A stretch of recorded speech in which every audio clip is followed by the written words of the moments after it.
Welcome back to the All Turtles podcast, a show about the future of work, the future of health, and entrepreneurs building the future with technology like AI.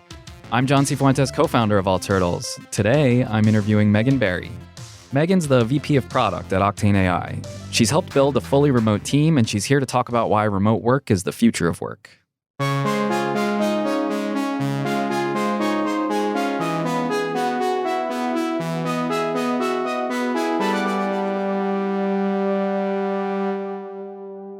So Megan is the VP of Product at Octane AI in All Turtles product. And Megan, I know you've had a couple of different roles at Octane, and we've had some other Octane folks on the show. But for some of our new listeners, can you give us a recap of what Octane is? Yeah, so we do messenger and SMS marketing for e-commerce stores.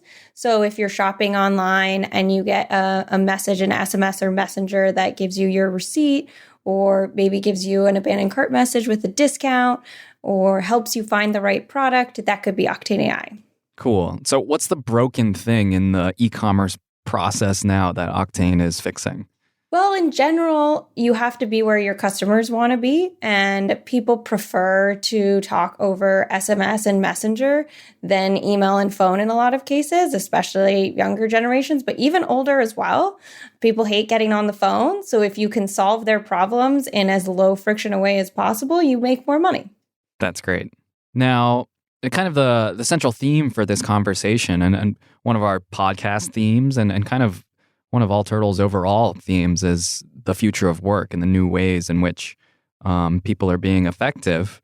And one of the things that's particularly changing with the way people work in offices is just how remote everyone is these days. And for what I understand, Octane has decided it was going to be an entirely remote team. Is that right? Absolutely. It's been important for us from pretty much the start.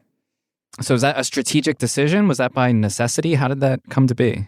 It was a strategic decision. It actually solidified when I joined. The three co-founders at the time were in different locations, but they were debating if they should bring everyone together to form a more traditional in-person company, likely in San Francisco.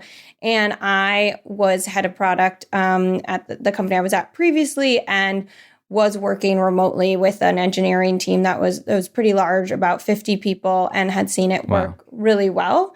And so I strongly encouraged them to consider a remote team because I do really believe it can be a competitive advantage.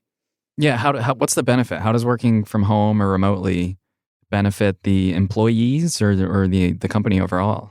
Yeah, I think there's huge benefits on both sides. It's a huge perk for employees because they get to have the life they want to have. They don't have to commute.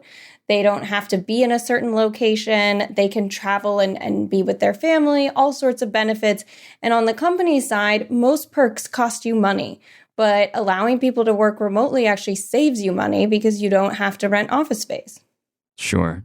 I'd also add that the other big benefit for a company is that if you can hire anywhere, you have a much bigger talent pool. Right. Now, I guess one of the trade-offs is you have to figure out how to connect this team, from a work perspective or even emotionally and building culture. What does Octane use to accomplish that? Like what whether it's Slack or whether it's certain meeting, you have a daily stand-up, or how do you stay connected? Yeah, well, firstly, I'd say I think every company, and particularly startups, should think very carefully about how they build culture. And I think the idea that it'll just happen naturally because you're physically in the same space doesn't really work. Right. And so I think that remote companies, because it's obvious that you can't build culture without being really present with it when a remote company, I think sometimes that has huge benefits because you're not just relying on happy hours as being what the company's culture is. You have to be more intentional on a day by day or moment by moment basis with your teammates to build that trust. Exactly. And for us, we do a number of things. So every week we have an all hands that is a video call, and that video component is important so that we feel like we are literally seeing each other. And, people have one-to-ones with their managers. It's up to those two people if they do video or not. I know for my direct reports, I definitely do video. I think that helps. but essentially it's video calls, it's Slack for sure. And then, you have to use project management tools in terms of getting the work part done. But for the culture, video calls can get you almost as far as anything in person will. You just, you can't have the beer together. Right. Now, can you scale up in this remote way? Is there kind of a critical mass where it's going to eventually be necessary for Octane to have a hub of sorts, or can you keep on growing totally disparate? Yeah, I think, a lot of CEOs and managers who have only managed in person have this feeling that because they can literally see people, they have a deeper understanding of them. But I actually think that's not necessarily true, right? Just because someone's seated and they're physically at the office, it doesn't mean they're being productive. It doesn't mean they're working. And when you take that out of like checking what time they get in and out, you're just checking their output. And it's how you should measure if someone's doing a good job. So as the company scales, the key thing is obviously one person can't manage a bunch of people. You need to have a good structure of managers who are actually managing people and checking in on them and making sure they're doing their work and helping them and collaborating with them. But if you're doing that, it can absolutely scale. Right. And I think you kind of answered my next question in your previous answer, but I want to ask anyway and see if you have kind of a sharp insight on it, because I think you do. So what would you say to skeptics of remote workers who say that there still is this need for employees to have daily face-to-face interaction? Well, I do have daily face-to-face interaction with a lot of my coworkers. Right. So I'd say, I guess I would question what's so important about the ability, like the only thing we're missing is the ability to touch each other. And honestly, in these times, that's better. Right. That's a risk. So, yeah, I mean, I think the truth is like the collaboration tools have really evolved, and it is just a different game than if someone was talking about this even 5 or 10 years ago. Like we've all gotten to the point where across the world, the internet's good enough. You can do these video calls. You have all these tools to work together, and it can work really well. And I think, like, to be fair, on the skeptic side, I think there are people who prefer the social aspect of working in person. I think there are also people who prefer working remote. That's more of a personal preference thing as opposed to thinking about what would be more productive for the company. Sure. Now, outside of video conferencing, are there other specific tools that you've come to rely on for encouraging that healthy kind of team cultural interaction? Yeah, well, Giphy and like emojis in general are huge. Yeah. I think something you miss when a lot of your interactions are text is that emotional impact. And so we really try to go out of our way, and that is part of our culture, to be really positive. We also use Disco to give props and like thank people when they've done awesome work. And so we do have, like, in our Slack, I swear, like, a third of our communication is like being positive about something someone did because it really is important. And that's something that maybe naturally would happen in person verbally, but it does really come through as part of our company culture in Slack. Now, occasionally you still get the team together, right? And I think you've written, I think it was a long post or a couple of posts on the benefit of organizing these structured, kind of organized fun team offsites. Yep. So how did you coordinate that? Like, what was that? Did it work? Yeah. So the last one we did was actually almost 2 years ago. So we're still in the process of figuring out when we're going to do it next. Right now it's set around a company goal where we'll start the planning process and do another one. That's great. I know some other remote companies are religiously once a year. I think that can work too. It just depends on the company. Obviously, there's some budget involved in bringing people together, and you want to make sure you utilize the time as well as you can. So if you can anchor it around a time when there's like a big change going on with the company or like a chance to strategically come together, that can be really great. In terms of the last one we did, we all went to Park City, Utah. We rented 2 huge houses, and we focused sort of half the time on strategy and like getting everyone aligned, and half the time purely on like fun and bonding. So we went ziplining, we went swimming in a cave, we hiked, we did lots of things that were purely fun. And Park City, Utah is really, really gorgeous. So it was a great trip. And I think the benefits, I think a lot of the strategy stuff, honestly, you can do remotely. But the benefits of the bonding carry on as you work with that person in the future, because you start to understand how they talk, their tone, things like that. Now, I imagine you did some kind of, feedback survey on the team on how effective X, Y, and Z was. But was there anything a bit more qualitative that you think has lasted because of that event? It definitely isn't like, so quantitatively, we did a feedback survey and everyone said it was awesome and they loved it and it was great and et cetera. Qualitatively, I think you see people asking each other more questions about their lives and bringing the personal more into work and talking more on our fun Slack channels, which we have a number of them, including about TV and travel and lots of things like that. That's really cool.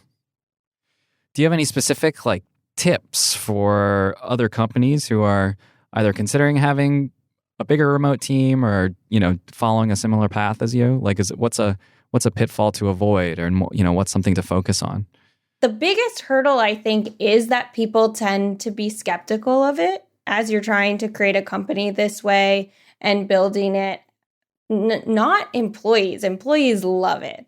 But investors and business partners, there are certain people who will ask, oh, why are you doing it this way? That's not the tried and true way. And so first, you kind of have to overcome that skepticism. There are some great stats around that. Like, one I personally think is really great is that women make up 42% of leadership at remote companies compared to only 14.2% in the S&P 500. What do you make of that? I think that, a big problem people talk about in terms of retaining women and minorities in the workforce is the lack of flexibility and the way the, general jobs are set up in a way that may not allow people who have unique situations or who have children and things like that. And remote jobs allow people to have their life and allow them much more flexibility if they want to be near, at home maybe, which is near their kids' school, and pick them up. That's usually not a problem in a remote company. It may or may not be a problem in an in-person company, depending on how long your commute is. Now, I know from my own experience, I think I caught some, I don't know if it's a risk of being a remote worker, or I think there's almost an extra diligence that's required so you don't lose sight of kind of when home life begins and when work life begins, if it's all happening in the same place, over the same set of hours. Yeah, absolutely. It does require some focus. And I think on both sides, I think from an employer perspective, the concern is that you're not going to work enough. On the employee perspective, what's actually more common is that you work too much. Because it's too easy to just constantly be checking and really let that bleed into your ability to have downtime. And so typically, as I talk to remote workers, the bigger thing they need to work on is actually unplugging. Right. What would you say to skeptics of remote teams who are kind of demanding face-to-face time as an important marker for, even being a company? I'd say that time is going to show that remote companies can be just as effective and productive, and I think actually more so. Right. And there are certain studies out there that are already starting to see this. There was something in the Harvard Business Review where they did a Chinese call center experiment, and they had one half of the group work from home for 9 months and their productivity increased 13%. A call center is a situation where you can perhaps more qualitatively measure productivity. But I think when you're talking about creative fields, that productivity increase is even greater. Because I know for myself personally, I'm head of product. When I was in an open office situation, everyone's constantly asking me things, interrupting me. It's hard to focus and strategize.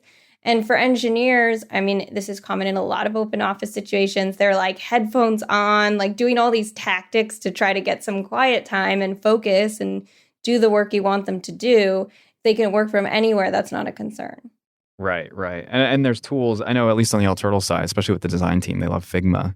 There's these tools that it's like playing a strategy game. You can see everything that's happening at a global view at once and see who's working on what. And there's plenty of oversight and collaboration baked into the tools now. It's just amazing. Absolutely. And I think it also requires you to think more carefully about what you're telling people to do and give more information as opposed to relying on, saying something quickly and then they're like, "Oh, wait, but like what did you mean about this?" They have to ask all these follow-up questions. That actually is a waste of time in a lot of ways. Right. Whereas when I write something up, like we have product docs that are like very specific about a lot of stuff that I think people leave out when they're working with people about like, why are we doing this? How does this relate to company goals? Why do we think this specific thing we're trying to do accomplishes this goal? Because it allows real collaboration then where people can say, okay, if that's your goal, I actually have this other idea. And that happens a lot as we're discussing that since we're aligned on why we're doing something and the goal, there's a ton of collaboration that comes and it doesn't need to be synchronous. I actually also think personally that people don't always collaborate best in person. I think a lot of a lot of managers who are skeptical of remote work are very extroverted and they love collaborating together in person, but not everyone thinks best that way. Sometimes people need some time to like think things through and then share. And so they might also not be setting up a situation that gets the best out of their workers. I think that's a really great tagline, that collaboration does not have to be synchronous. I think there's plenty of examples of that.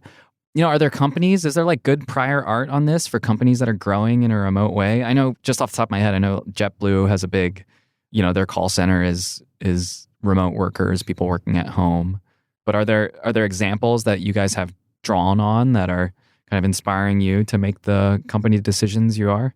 Yeah, I mean, there are some cool startup examples. Probably the most well-known are, Automatic, Basecamp. The Basecamp founders have written some books on how to not, it doesn't have to be crazy at work.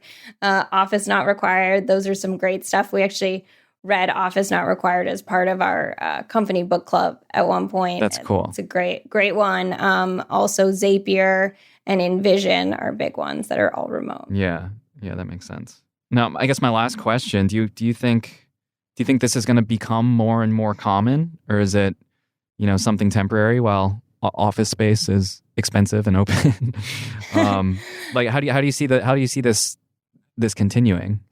Well, when we recruit, I hear again and again how much people really want a remote job. And at the end of the day, we think we get more productivity out of people. We pay less because we don't pay office space. Right. And so I absolutely think it will grow because I think we have access to more talent because we're all remote. And so that is a competitive advantage over other companies in our industry. Megan, it's super cool. I'm really glad you guys are doing this. I'm glad you're seeing success doing it because it's obvious that it works, and it's fun to shine a light on a good example of a remote company. So thanks so much for joining us. Yeah, thank you for having me.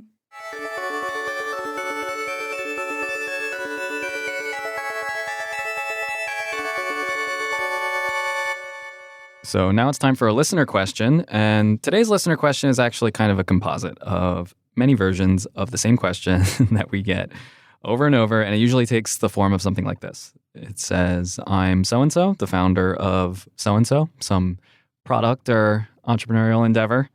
Then there's some description of the product or a deck, and they say, can we pitch you?